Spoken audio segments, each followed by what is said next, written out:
2020 is here, and this is an exciting year for this collection because this is the year that this collection ends. First of all, I want to thank Rowdy C for sending me this shirt for Christmas. Thank you very much. I'm proud to wear it. 2020 is here, and so is my birthday today. Right now is my birthday. Makes me 40 years old. Old man. So I've bitched about movies as an old man for quite a while. I'm tired of the politics in them. I'm tired of the repetitiveness of sequels and reboots and remakes. And because we're moving into a new era of streaming, they're not going to make these anymore. And so if they're not going to make these movies on discs, I am having my collection that I have been working on since I was 21. I am ending this on my terms. In late 2018, I sat down and I made a list of 30 movies that were what I felt I needed to complete this. The movies that were yet to come. Well, it is 2020. And as of this afternoon, I will have my copy of Joker. And I'll do a review on that soon enough. But with Joker out of the way, we are officially down to 10 movies. Top 10 for the final year of collecting.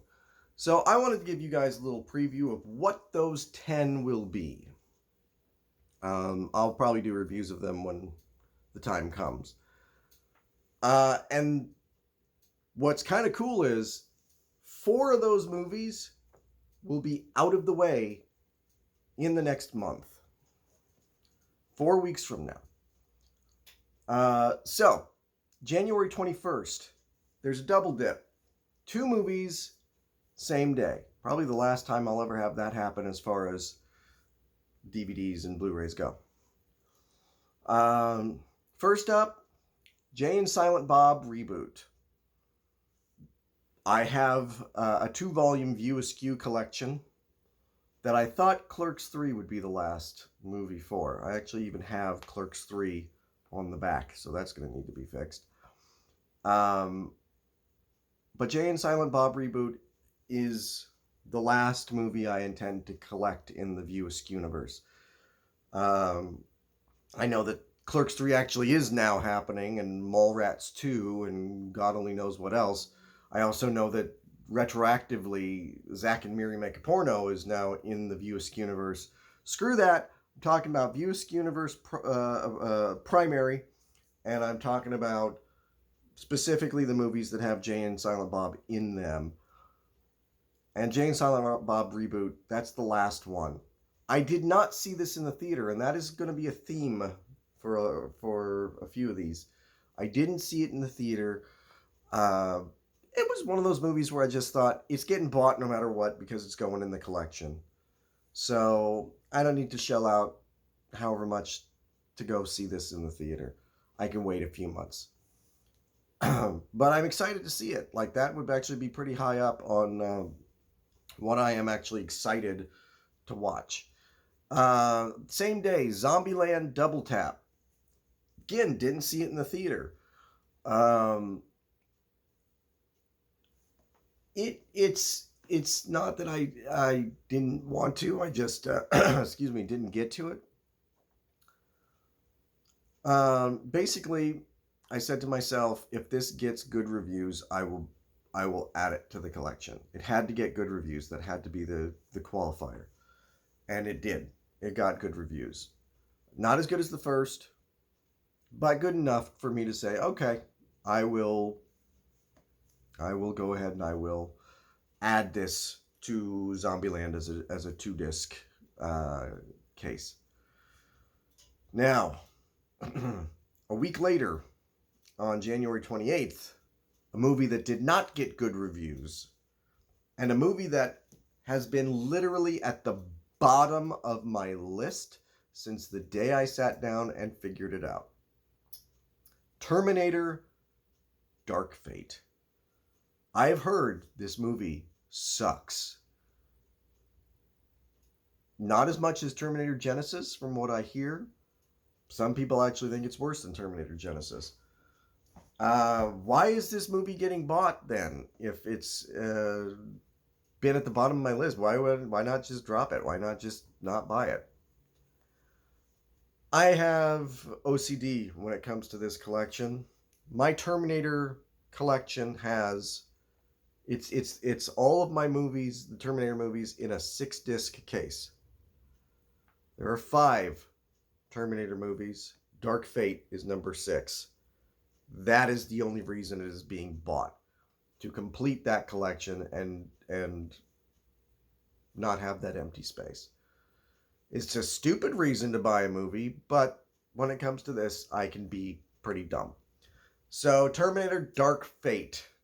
I'm looking forward to watching that and then shitting on it in a review.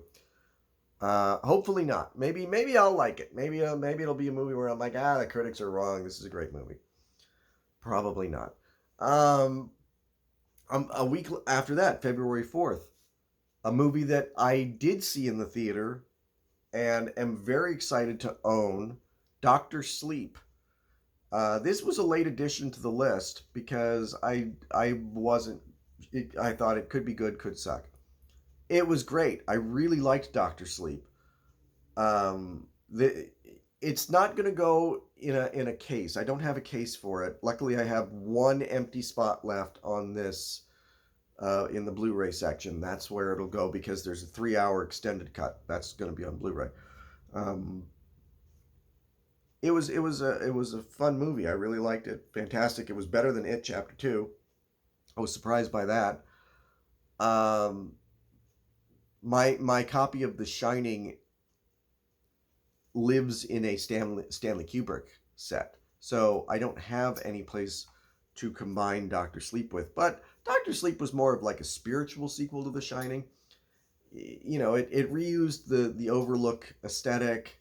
They really tried to make the actors, you know, whether it was Henry Thomas in the Nicholson role or whoever was played in the Shelley Duvall role in the Scatman Crothers role, they tried to make them look like the actors from the 1980 film.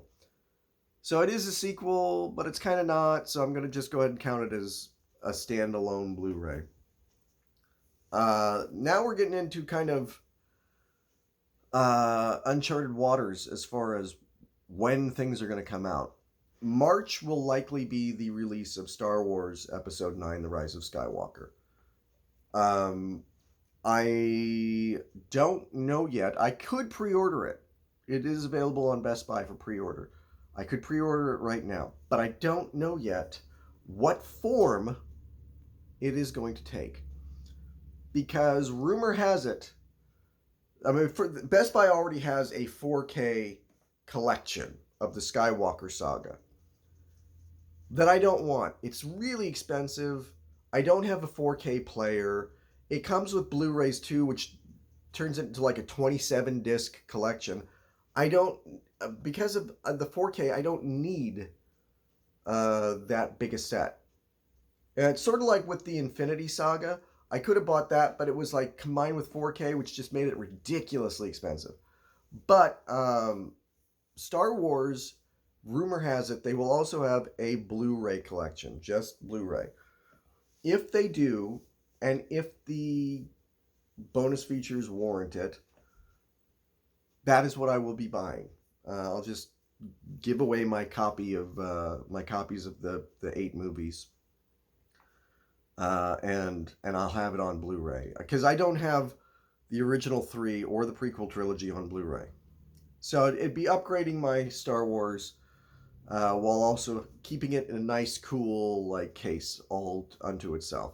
So we'll see. I'm sure I'll review it. I got a lot to say on Rise of Skywalker. So I look forward to the day when I can sit in front of the camera and tell you all what I thought of it.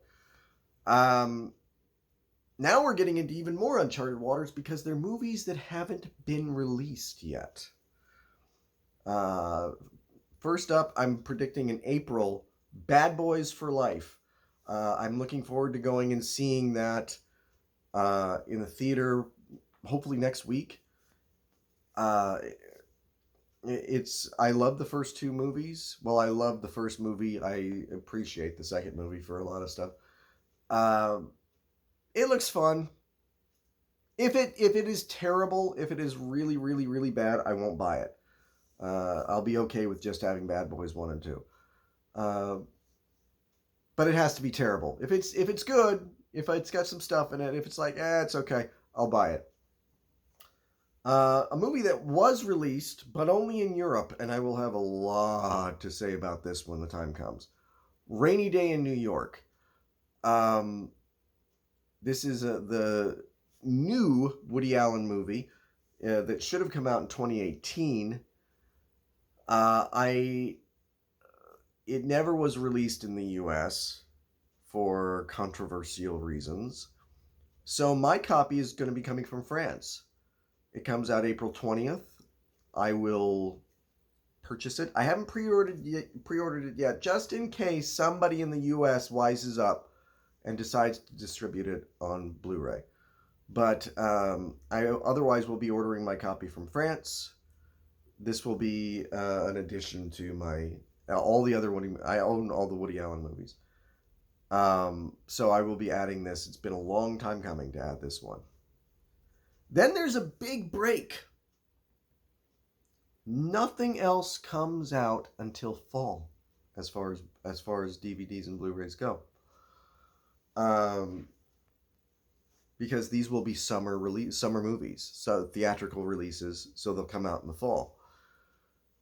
First up, what will probably come out in October, Ghostbusters Afterlife. Yes, I saw the trailer and I approve. This is like Bad Boys. If the movie sucks, I will not buy it. I'll stick to my Ghostbusters 1 and 2. But the trailer won me over. I was very skeptical about it. I want it. It's a continuation from the first two, unlike the movie that we don't talk about. It's a continuation. Everybody's supposed to be back, even Murray. And it's a tribute to Harold Ramis. That is really what won me over.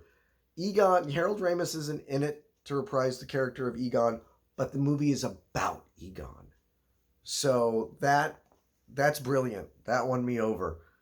Like I said, it's got to be good, but all it has to do is be good. It doesn't have to be great, just has to be good, and it will be included in this. If it sucks, we don't buy it. But then two movies that I am anticipating will not suck and will be included in the collection. The first is the movie that actually inspired me to sit down and make the list, and it turns out it will probably be the last movie. Bill and Ted Face the Music, a movie that I've waited 30 years for them to put out there.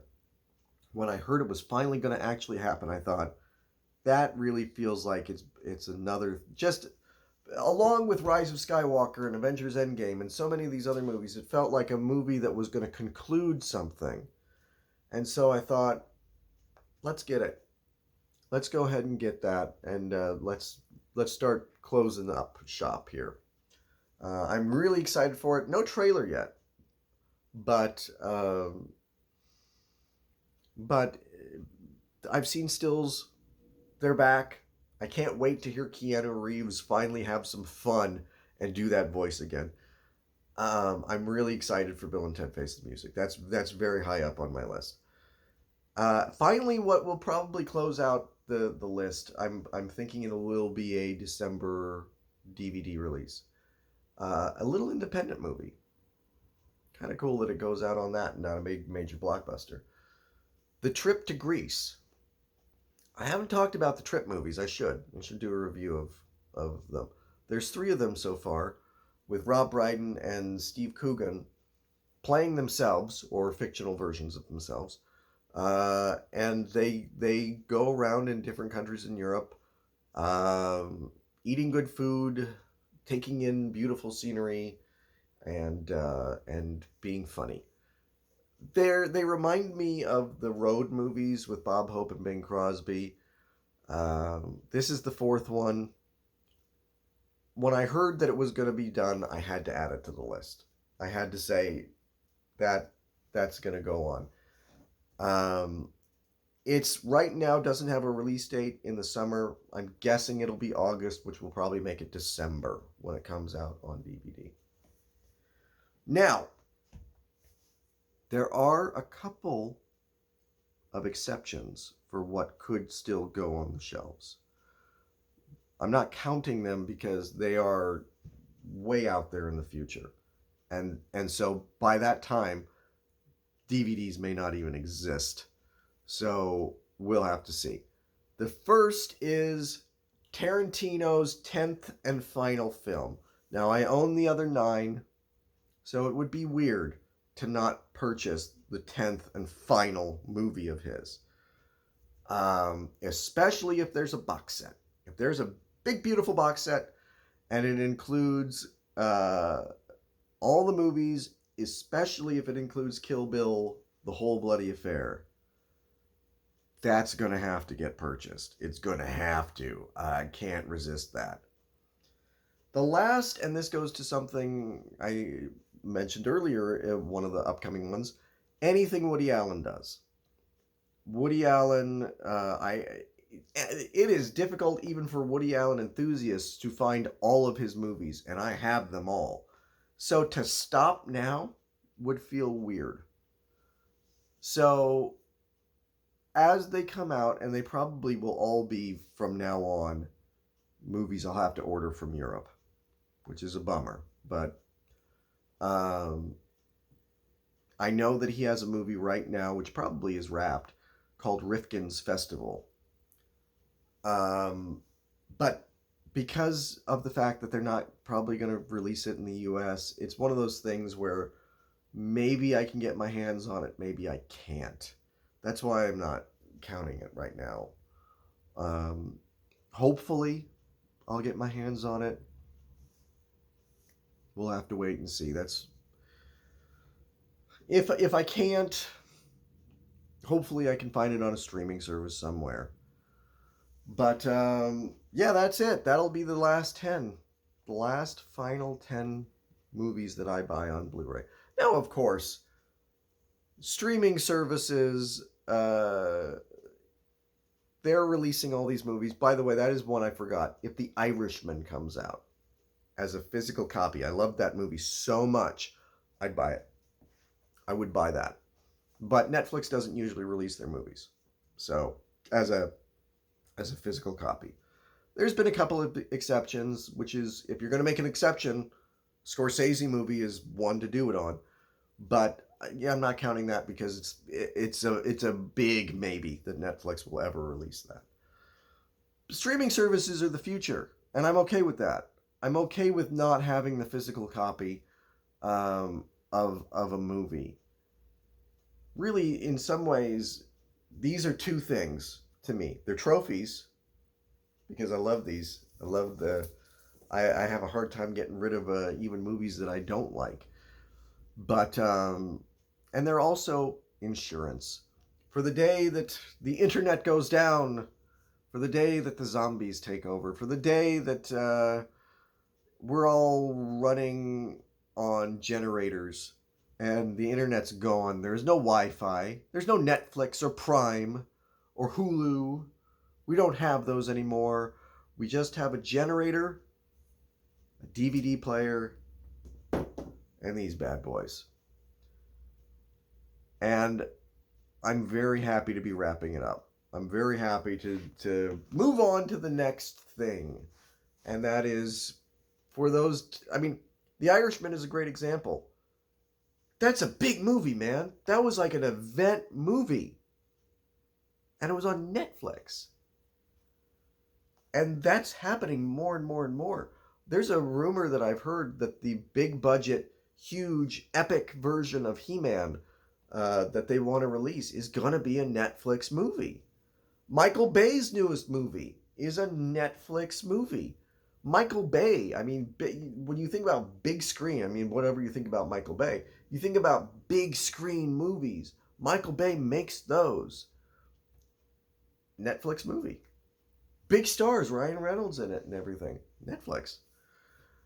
I'm okay with it. I'm okay with movies, upcoming movies, Spider-Man 3, The Batman, whatever they make. I'm okay with that just being something that it exists on whatever streaming platform, and that's where I see it. Or don't, which is the other option that I feel like I do have now. So, yeah, that's the 10. I'm sure I will review each one as they come in. I will review Joker at some point next week. And, yeah, that's it. So, Happy New Year to everybody, and hope you all have a good 2020.